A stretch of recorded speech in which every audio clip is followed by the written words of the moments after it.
गीता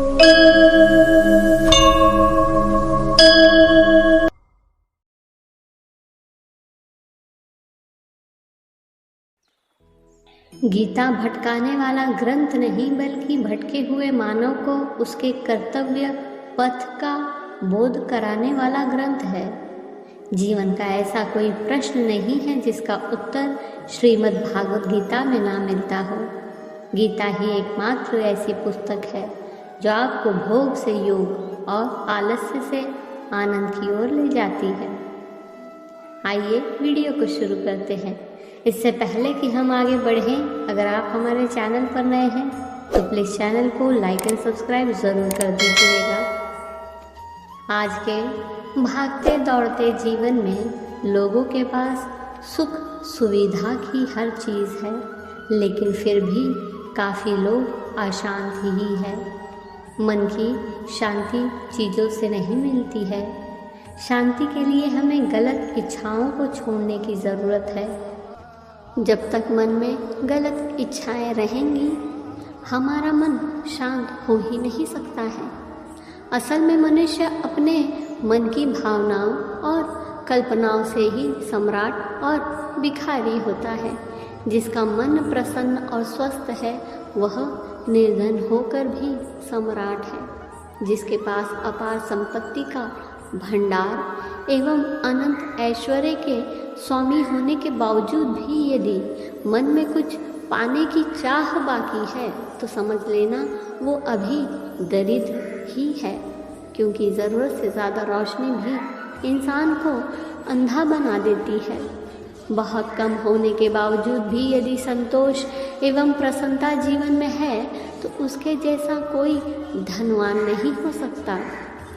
सुख और दुख का संबंध मन में उठने वाले भावों और कल्पना से अधिक होता है। उसमें किसी पदार्थ और परिस्थिति की उतनी भूमिका नहीं होती।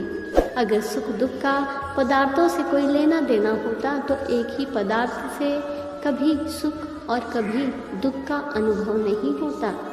परिस्थितियों के संबंध में भी यही बात सत्य प्रतीत होती है। आखिर क्यों एक ही परिस्थिति किसी को सुखी और किसी को दुखी बनाती है? यह स्पष्ट है कि सुख दुख कहीं बाहर से नहीं आते और हमारे मन की अवस्था से उनका निर्धारण होता है। इसलिए हमें अपने मनोभावों के सुधार और बदलाव पर विशेष ध्यान देना चाहिए।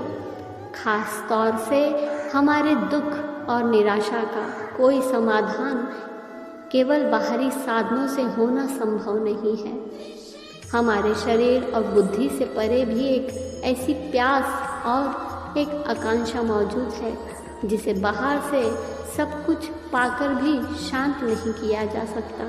वास्तव में हम अपने आप में इतने परिपूर्ण और समर्थ हैं कि बाहर से कुछ पाने की अपेक्षा ही नहीं रहती, लेकिन कृत्रिम अपेक्षाओं के जाल में हम इस कदर फंसे रहते हैं कि भीतर झांकने का अवकाश भी नहीं मिलता।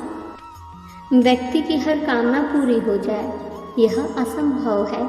ऐसी स्थिति में उसके मानस में निरंतर एक चुभन सी बनी रहती है जो उसे कभी भी शांति से सोने नहीं देती। क्योंकि बहुत कुछ पाने के बावजूद भी मन का संतोष एवं भीतर का सुख नहीं मिला तो केवल बाहरी सुख कोई विशेष महत्व भी नहीं रखते हैं। जो लोग बस दिन रात प्रभु से कुछ न कुछ मांगने में लगे रहते हैं उन्हें बहुत कुछ मिल जाता है, मगर जो लोग कुछ नहीं मांगते उनको प्रभु सुदामा की तरह सब कुछ अथवा स्वयं को ही दे देते हैं। सुदामा जी अपने प्रभाव के कारण नहीं पूजे जाते, बल्कि अपने स्वभाव और कुछ भी न चाहने के भाव के कारण पूजे जाते हैं। सुदामा जी की कुछ भी न पाने की इच्छा ने उन्हें द्वारकापुरी का राज सिंहासन प्रदान कर दिया। मनुष्य की कामना शून्यता ही उसे सबसे अधिक मूल्यवान, अनमोल और उस प्रभु का प्रिय बना देती है।